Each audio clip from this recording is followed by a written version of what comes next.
Hello mga ka-store! Next raffle ulit tayo. Dito naman tayo sa free coffee. Yon, 1 to 10 uli. May 8 biscuits na kayo. Round 175. Tatlong sachet ng Atomy Arabica coffee. 3 ang bubunutin. Sino ang maswerte? Si Sir Romeo ang bubunot. First number. Number 2, kamuntik na. Number 2. Naku, si Madam Hadi.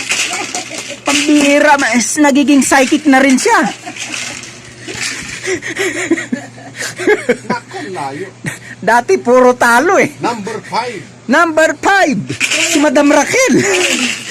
Pambihira, mga psychic lahat ang nananalo. Ako na yan, para psychic na rin ako. Naku, number 1.